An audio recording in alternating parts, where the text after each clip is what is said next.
Many people believe that Season 4 of From didn't deliver the long-awaited answers. Instead, it only created even more mysteries. But is that really true? If you take a closer look at everything that happened this season, it becomes clear that we actually got far more answers than it seems at first glance. We learned that the monsters may never have chosen this fate for themselves. Fatima didn't make that choice either. The boy in white is on the side of good and genuinely wants the townspeople to escape. Clara turned out to be far more important than we ever thought. These new revelations completely change the way we can interpret the events of every previous season. And most importantly, they give us a whole new understanding of what Victor's and Miranda's drawings are really showing. Only there can we find all the clues. What are the talismans really? What escaped from the underground chamber? And who is Sofia in reality? One of Victor's drawings appears to depict an inner conflict on the face of a mysterious figure.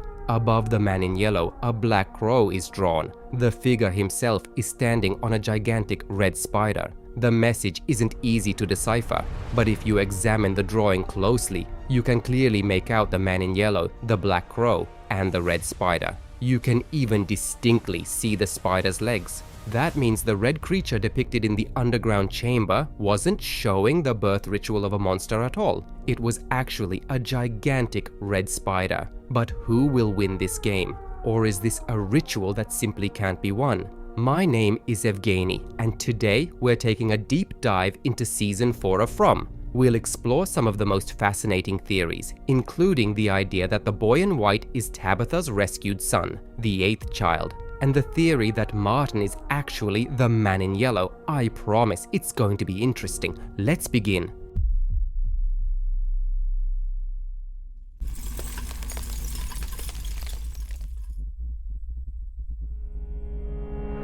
Now let's begin with one of the most fascinating theories. There's a popular belief that during the ritual in which the children were sacrificed, the original incarnations of Tabitha and Jade managed to save one of the children. According to this theory, that lucky survivor is the boy in white. Because of that, the ritual was either disrupted or never fully completed, and the only way to break this endless cycle is to kill the boy in white. A surprising number of details seem to support this theory, especially the idea that the boy in white is the son of Tabitha and Jade. One of the strongest arguments people use is the set of stone talismans that protect the townspeople by acting as a barrier against the monsters. If we take Tabitha's words into account, it's reasonable to assume that the talismans depict two people. They're the two who gave the children hope, the same two who, in every cycle, keep trying to save them, Jade and Tabitha. On either side, we can clearly see the sun and the moon. Day and night are the two fundamental forces that shape this place. Around the outer edge of the talisman, however, there are 8 symbols. Many people believe they represent 8 children. But if that's true, why do only 7 children appear to Tabitha? And why does Jade also see only 7 children in his visions? They always come when they hear the familiar melody. They lie on the stone slabs and they all repeat the same single word, Ankui. In other words, the characters only see the children who died, the ones who were sacrificed. So where is the 8th child? The missing piece of the puzzle. The second argument comes from the story itself. We know that the cycle keeps repeating over and over again. That means there had to be an original version of events, with every later cycle following the same pattern. And here's what's interesting. In Victor's timeline, back in 1978, his mother Miranda, the previous incarnation of Tabitha, had 2 children, Victor and Eloise. Now Tabitha also has 2 children, Julie and Ethan. So it stands to reason that the very first incarnation of Tabitha also had 2 children, a boy and a girl. We've already seen the girl, and there's no doubt that she was sacrificed. But what about the boy? Could he have been the one child who was saved? Could he be the very entity that's been guiding people all this time, offering cryptic clues, trying to help them find a way out? Could the boy in white really be Tabitha's son? The third important piece of evidence comes from the cave paintings. They appear to preserve the history of this place and the key events that took place long before the current residents ever arrived. But the most intriguing image is the one depicting the ritual itself. Although we can clearly see 7 sacrificial stone slabs, there's something else that stands out. Within the main group, you can count 8 people. On the left are most likely Jade and Tabitha, the same two figures who also appear higher up in the paintings as the story continues. But there were 8 children. Only 7 were sacrificed, yet there were originally 8 of them. That missing piece of the puzzle could very well be the boy in white. He's a child, and he wears white clothing that closely resembles the garments worn by the Ankui children. What's more, some viewers have even noticed that the buttons on his clothes look remarkably similar to the buttons on the children's outfits, as if they were made during the same period, or came from the very same era. There's another interesting pattern as well. The numbers 4 and 7 keep appearing throughout the story. But the number 8 also shows up suspiciously often. For example, if you remember the numbers written on the lighthouse steps, you'll notice that 4, 7, and 8 are all among them. Maybe that's not just a coincidence. It could be another clue from the writers that there were originally 8 children, but only 7 became victims of the ritual. I really like this theory. However, there's one major problem with it. I still believe that the symbols on the talisman represent trees, not children. First of all, this same symbol appears repeatedly throughout the series. We see it in Victor's drawings and in the cave paintings, and every time it represents the same thing, a tree. On top of that, one of Victor's drawings seems to support this idea. The image quality isn't great, but you can still clearly make out that the drawing depicts the very same scene shown on the talisman. We see 2 people standing at what is most likely the exact spot where the entrance to the cave once existed. It's the same opening directly above the sacrificial chamber. Today, that's where the bottle tree grows, or perhaps it no longer does. You can also make out what appear to be the spider's legs, but the most important detail is what's drawn around the outer edge of the image. There are 8 trees, which means the symbols on the talisman most likely represent trees, not children. And if that's true, then Fromville probably contains 8 portals, each playing its own role in the story. There's another detail that feels rather strange. Tabitha remembers only her daughter, but not her son. Of course, the writers could explain this in any number of ways, including the fact that the voices in Sarah's head told her to kill the boy in white, even though she had never seen him before.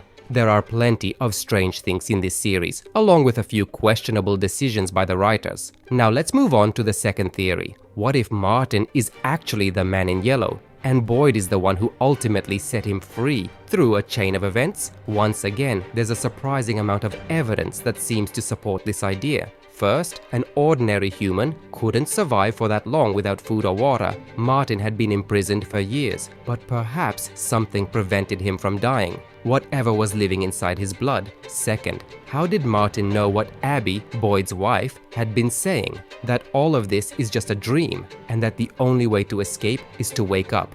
You ever wonder if Abby was right? What if it's all just a dream? In Season 4, we saw that Sofia was able to plant that exact same idea in Henry's mind. She made him drink her blood, allowing her to create a completely convincing illusion of another reality, one where he was lying in a hospital. A coma became his anchor. And more importantly, the show's creator, John Griffin, confirmed that Abby, Boyd's wife, went through the exact same experience as Henry. She too was trying to break free from her anchor. In other words, Sofia had pulled this trick before. Abby lost her mind because of Sofia's interference. This is important. You'll see why in a moment. The second piece of evidence is the blood transfer ritual. Sofia used the exact same method in her own scheme, just as Martin did. On top of that, in Season 2, Sarah says near the ruins that it is laughing at Boyd because he set it free and let it into the town. What's especially interesting is that in Season 4, we learned that the voices inside Sarah's head were actually coming from Sofia. She has the ability to use those voices to manipulate people. There's another detail that feels very unusual. When Martin meets Boyd, he acts as though he's seeing him for the very first time. What's your name? I'm Boyd. I'm Martin. But Martin's reaction to Julie is very different. He recognizes her immediately. He already knows her name. I'll be honest, there are definitely some striking coincidences, and there are quite a few of them. Even so, I still believe that Martin was just an ordinary resident of Fromville who became trapped by the circumstances. The man in yellow, on the other hand, was never imprisoned. He had been free the entire time, And here's why I think that, first of all, the entity was already free. In Victor's timeline, Victor remembers that the man in yellow arrived in town by car just like everyone else. Then, after the horrific massacre, Victor saw him standing over Miranda's body, and what he witnessed next was horrifying. The man in yellow was feeding on her internal organs. That means that by the end of Victor's cycle, the man in yellow was already free. There simply would have been no one left to imprison him inside poor Martin. The second point is that the entity made a deal with Clara. That happened before the Matthews family ever arrived in town, meaning it was before Boyd met Martin. On top of that, as we later discovered, the entity had already influenced Abby's mental state long before those events. So the man in yellow must have been in Fromville the entire time. He was just using a different appearance, living among the townspeople before the Stevens family arrived. So, in my opinion, the man in yellow is definitely not Martin. As for Julie, the most likely explanation is that Martin had met her before. We already know that Julie is a storywalker, capable of traveling through different points in the timeline, so there's nothing surprising about the possibility that during one of her journeys, she met Martin before he was ever imprisoned. That's probably how the two of them came to know each other. The writers have already confirmed that Martin will return in Season 5, and that he'll have an important role of his own. But what about the blood and the worms, you might ask? That's a fair question. Someone must have given Martin their blood. Perhaps the only purpose was for him to pass it on to someone else, just as Clara did for Fatima, or the way Boyd transferred his blood to Smiley. It's simply part of the ritual. That's why I believe Martin is just an ordinary person who survived long enough to move the story forward. We also saw that Martin wasn't alone in that chamber. The bodies of others who had suffered the same fate were chained up beside him. At the beginning, there were 3 of them. And here's another interesting detail. If you carefully study Miranda's drawings, you can actually find Martin chained up there, which means Martin is much older than we originally thought. He was already imprisoned long before Miranda ever arrived in the town. As for the voices, they're most likely just another one of Sofia's manipulations. We shouldn't trust everything they say. That's exactly how she plays the game. She deceives people, creates convincing illusions, and promises to help them escape.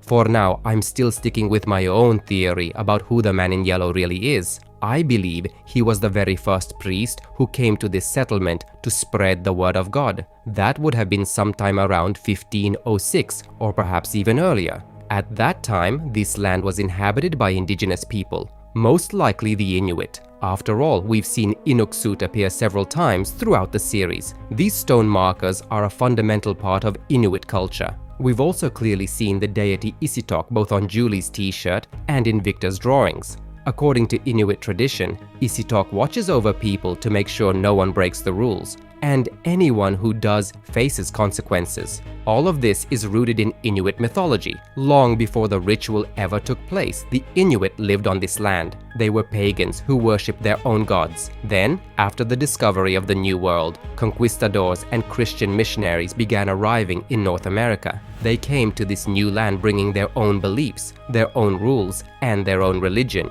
Remember what Father Cartry said, "Isn't it strange that a place like this is filled with belongings left behind by previous residents, along with countless books, yet not a single Bible, the most widely distributed book in the world?"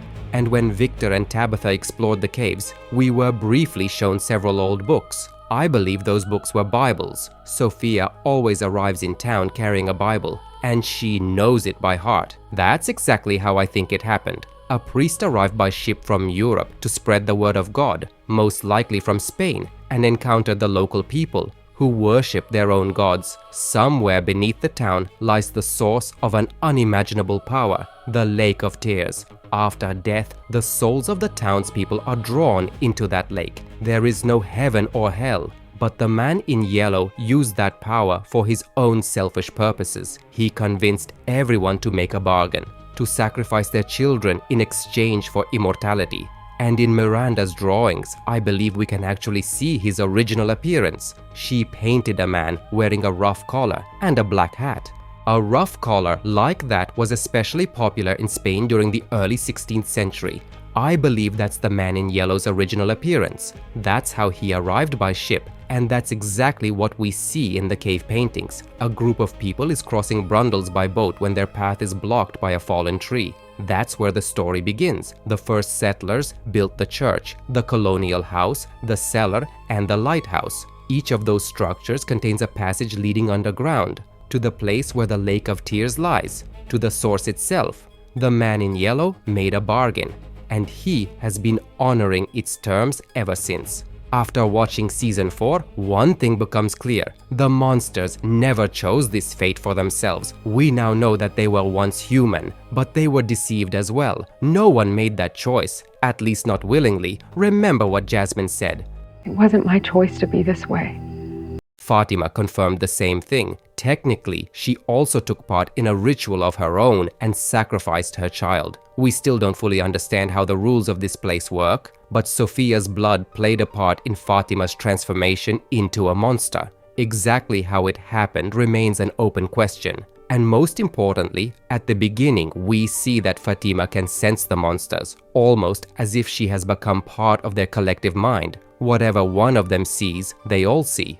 The third theory. Although calling it a theory may not be entirely accurate, it's more like a clue from the creators themselves. They've said more than once that the very first episode contains the answers to many of the show's biggest mysteries, including the most important question of all: how do you escape the town? People have been trying to solve this ever since season 2, but no one has found anything truly convincing. I've rewatched the first episode dozens of times, and I noticed several very interesting details. One of them is the story of the Chromonocle that Julie tells Ethan. In that story, she mentions the Lake of Tears, the monster's teeth, and fairies. By now, we have a pretty good idea who the Chromonocle represents. Most likely, it's Jade and Tabitha. We don't really need to explain who the monsters are either. But why are fairies mentioned alongside all of this? What role do they play in the story? For now, we can only draw parallels. Sofia collects the teeth of everyone who dies in the town, almost like trophies, the way the Tooth Fairy collects teeth, but I don't think she's gathering them just to build a collection. Perhaps the teeth serve a much greater purpose. Maybe each tooth allows Sofia to take on the appearance of the person it once belonged to. In other words, once she obtains someone's tooth, she gains the permanent ability to transform into that person. But there's another strange detail. Sofia isn't the only one collecting teeth. If you remember the autopsy of Smiley, there's a brief moment, just a fraction of a second, when a human tooth can be seen lying beside the monster. That means the ordinary monsters also keep the teeth of their victims, which raises an obvious question. Why? Could they be collecting them to deliver to their master? If we look into ancient Celtic mythology, even more fascinating connections begin to emerge. According to those legends, fairies live in another world, a realm that can be reached through caves, ancient trees, stone circles, or even through dreams. Now think about From. It has underground tunnels, it has portal trees, it has stone circles as well, not only in the abandoned settlement, but also near the town itself, where 7 massive boulders are arranged in a circle.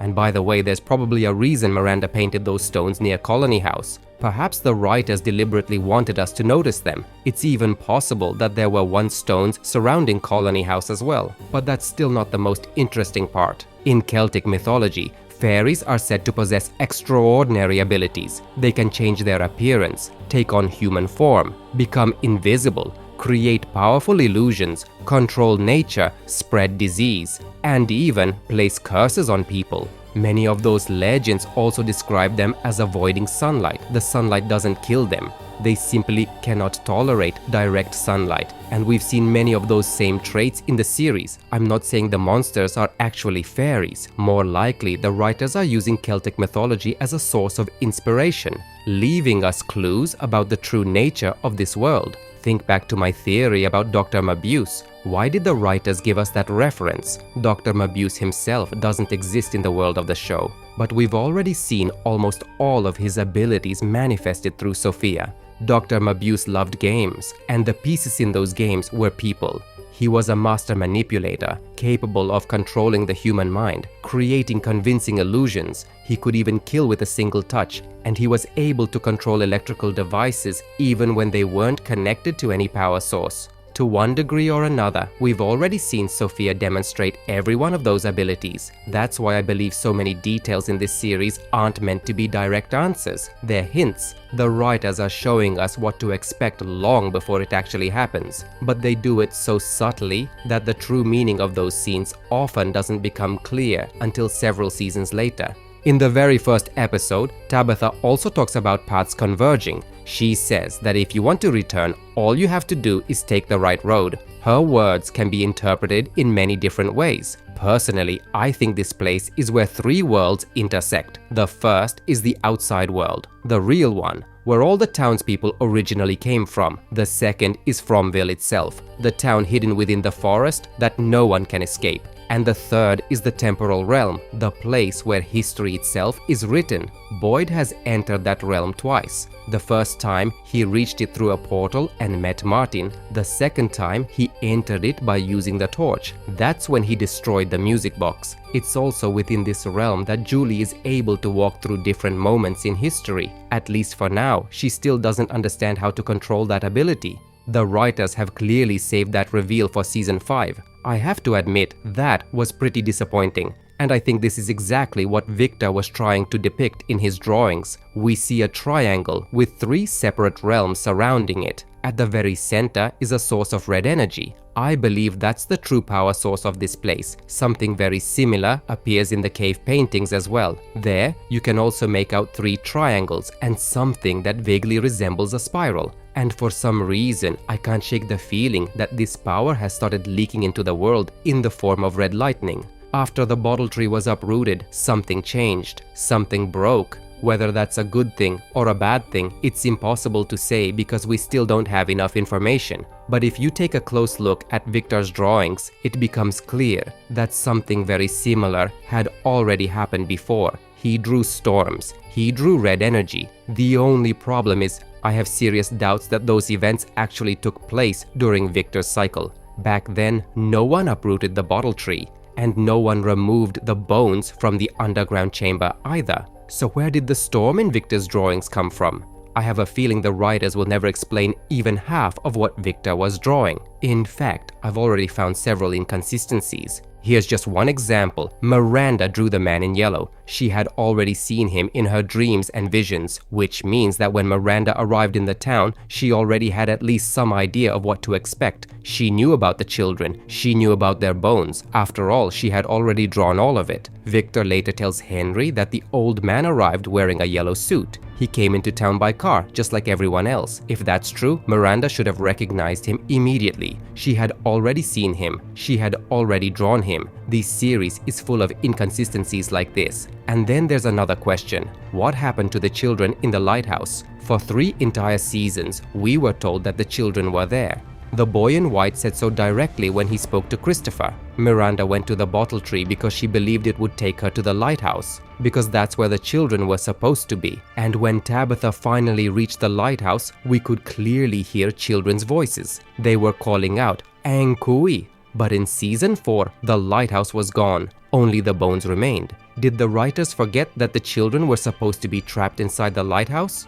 I'll tell you right now, they've forgotten quite a few things. For the last 2 seasons, we've been told that Victor never found Eloise's body. His sister was better than anyone at hiding. Her name, Eloise, was even clearly visible on the license plate. But recently, the writer stated that Eloise is dead. Personally, I think they simply haven't figured out the best way to resolve that storyline. Maybe this is exactly where Julie's ability will come into play. She could have helped Eloise in the past. After all, we still haven't been shown what actually happened after Eloise left the cellar. Julie might have saved her, sent her through a different faraway tree. Eloise could have reached the lighthouse and escaped into the real world. But after crossing over, she remembered nothing. Not her family, not Fromville, not even her own name. Later, she was adopted. She grew up in an ordinary family. Eventually, Eloise fell in love and married Boyd. Abby Stevens could very well fit that role. As for season 4 as a whole, I don't think it would have been nearly as disappointing if it weren't for the finale. That last episode undermined many of the season's strongest moments and left us with far more frustration than answers. Marielle's death was completely predictable. I'd been expecting it ever since season 2. In Boyd's visions, we were shown that Smiley would be the one to kill her. Elgin died a hero, but he could have accepted the terms of the bargain first and then told everyone the truth about what Sofia really is. In that scene though, there was one detail I really liked, the way he died. Blood poured from his eyes and his mouth. We've already seen that exact same thing happen to one of Jade's previous incarnations. The poor man crushed beneath the boulder looked exactly the same, which suggests that it isn't always the people of Fromville who end up killing Jade. Once, it was the man in yellow who did it. Now, when it comes to the bones, the bottle tree and the talismans, we need to break everything down step by step. We saw Sofia collecting the talismans. Clara was helping her. Later, Sofia threw them into one of the faraway trees. The show's creators have confirmed that Boyd originally found 12 talismans, but Sofia clearly didn't throw all of them away. One remained at the hospital. Marielle picked it up, then dropped it. I spent a long time looking for it, and eventually I found it. The talisman is still lying there on the floor, right there, hidden in plain sight. A second talisman could still be inside the peach truck. Boyd hung one there back in season 2, although it's possible he later took it back. A third talisman was left behind in the underground chamber. I don't think anyone will be going back for that one. But there's a fourth talisman that almost no one talks about. It's hanging on the red door at Colony House. That's why I think season 5 will most likely begin with all of the remaining residents taking shelter together in Colony House, the one place still protected by a talisman. As we can see, Sofia's plan isn't perfect. Or maybe it is. Perhaps she actually wants everyone gathered in one place so they'll end up turning on each other. As for the bones, I think they're extremely important. The boy in white was clearly happy that they had been recovered. The real question is, what are they supposed to do with them now? Should they simply be brought into the sunlight, or should they be taken to the lighthouse? Why the lighthouse? Because according to Victor, only that bottle tree could send someone there. And Sofia tells the boy in white that their plan won't work anymore because the bottle tree is gone. But we know that's not entirely true. There is another way. It's longer, it's more dangerous, but it still exists. I've noticed many more details as well. For now though, I don't think they're important enough to discuss. Fortunately, YouTube has a very useful feature, the comments section. So if you've spotted something truly interesting, share your theories below. Together, we might be able to solve this mystery.